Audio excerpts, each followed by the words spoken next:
Hey everyone, welcome to this video. Before we start, please hit that subscribe button and ring the bell next to it. That's how you can support me.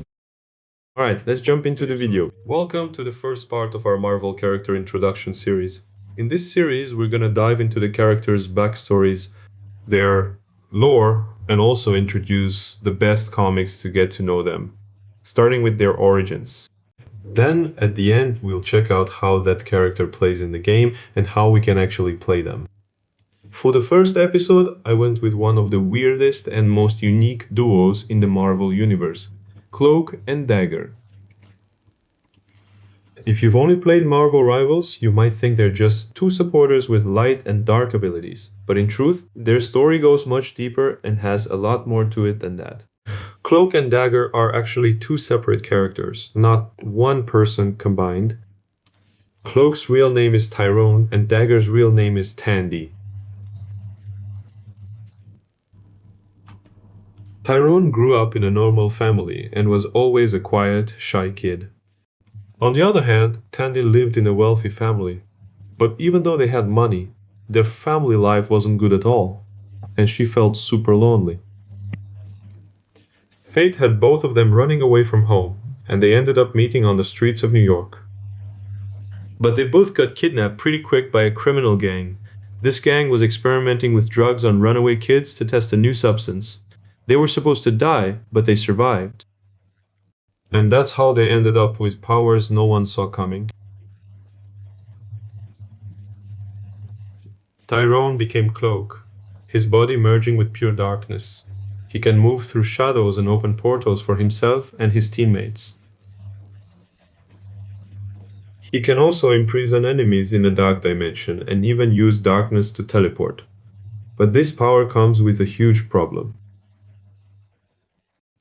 The darkness inside Cloak is always hungry, and if it doesn't get enough energy, it slowly consumes Tyrone himself.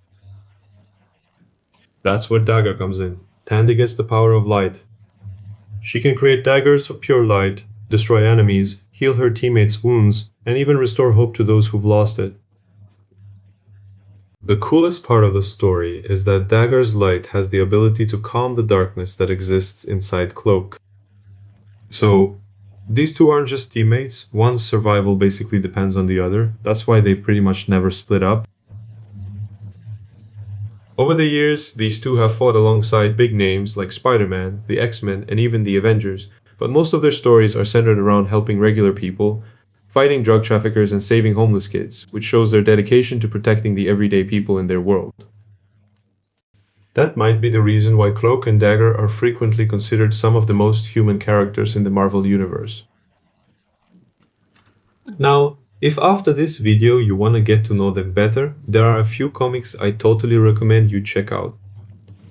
First up is Cloak and Dagger from 1983, which details the origin story of these two characters and their past experiences.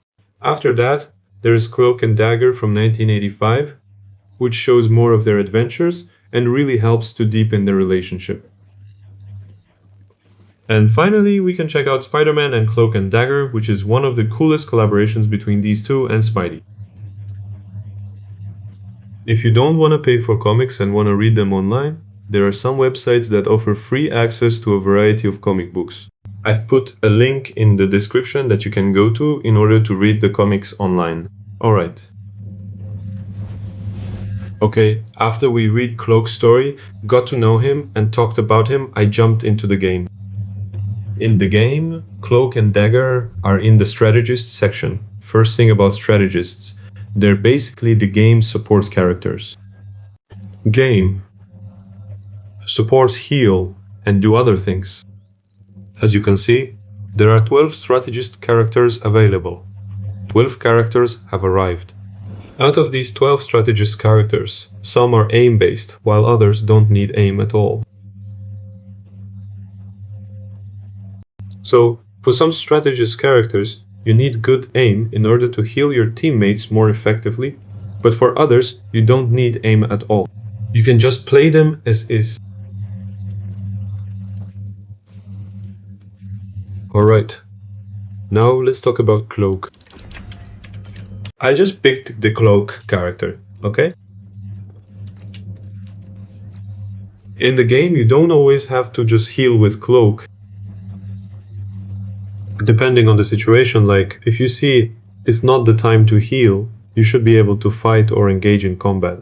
You can switch to Cloak in order to fight enemies more effectively.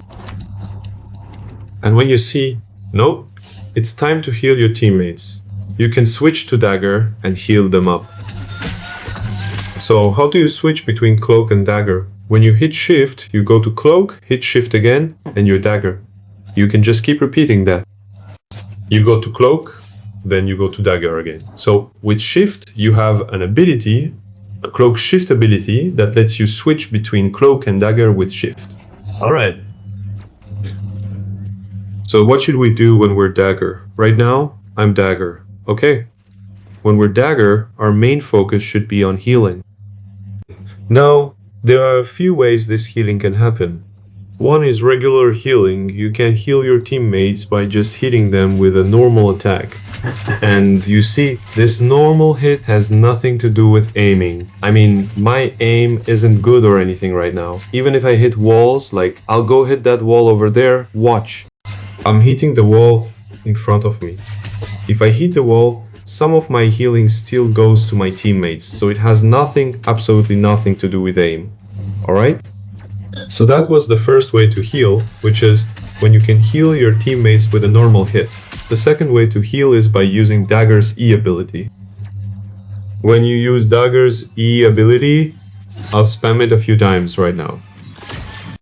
When you hit this ability, you'll see a cubic light passing through your characters, through your teammates.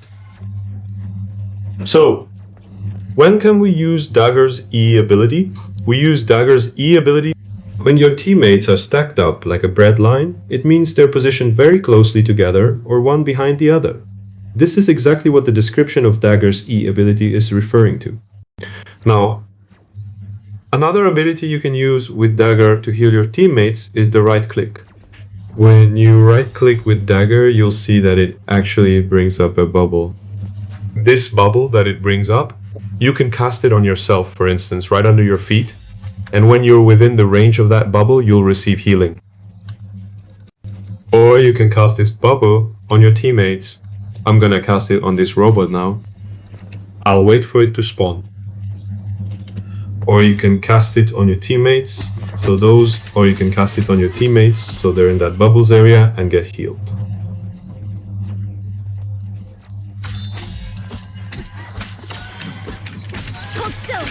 Alright, okay. Let's move on to Dagger's ultimate. There's a yellow square down there, and when it turns yellow, your ultimate activates. When you hit Q for the ultimate, you can perform your ultimate. I'm gonna hit Q now to show you the ultimate. Okay. When you activate this ultimate, you can change its direction by moving your mouse. Alright, let's go.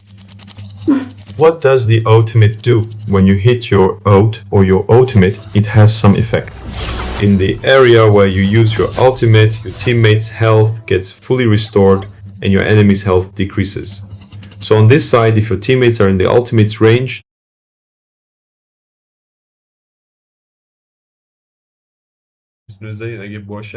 their health fills up and enemies lose health. When should we use Dagger's ult? You should definitely use Dagger's ult whenever the enemy team uses their ult on your teammates or on you. The Strategist ult is a really important ult overall. That's why in the game, you really need to try to charge your ultimate super fast, super often, so you can help your teammates. Alright, that's about Dagger's ultimate.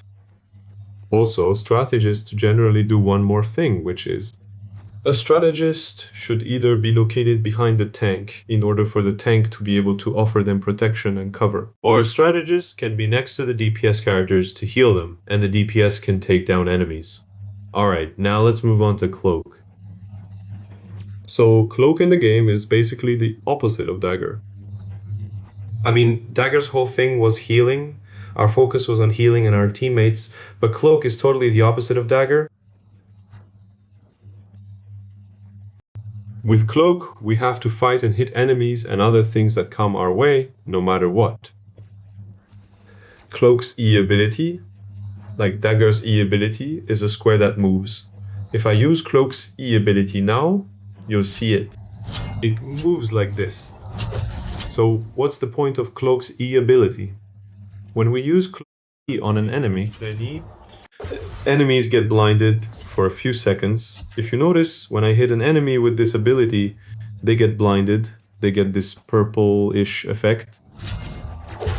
When I hit, they get blinded.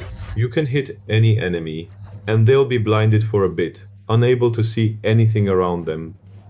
And what's Cloak's right click now? Cloak's right click is just for escaping or getting away. So when your dagger and your HP is super low and you're about to die, you can quickly switch to Cloak and hold down right click.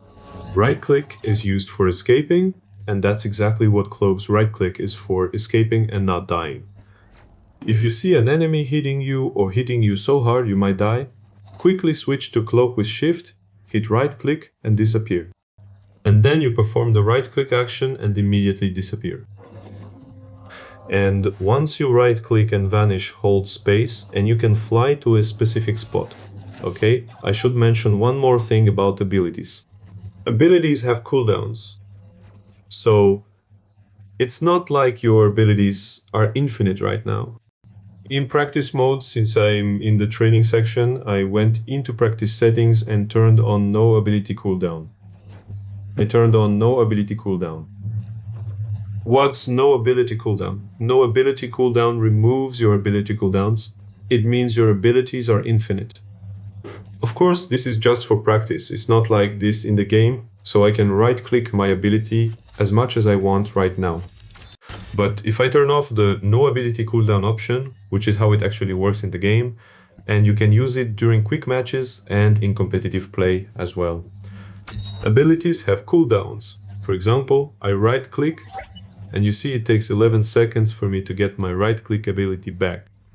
I hit the E ability, and you see it takes 2 seconds for the E ability to recharge, or even for Cloak, it's the same.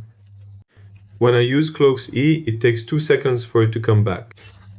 Or when I go invisible, I hit Cloak's right click, and it takes 12 seconds for my invisibility ability to be fully restored after using Cloak's ability.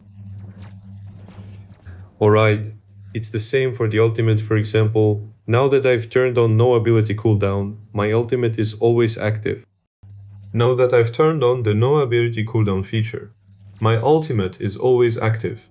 But if I turn off the no ability cooldown option, then it's no longer constantly active and ready to use. The ultimate isn't always active either. I'm going to use the ultimate ability once now, just to test it. Now you see my ultimate is at 0. How does the ultimate charge? It charges by healing.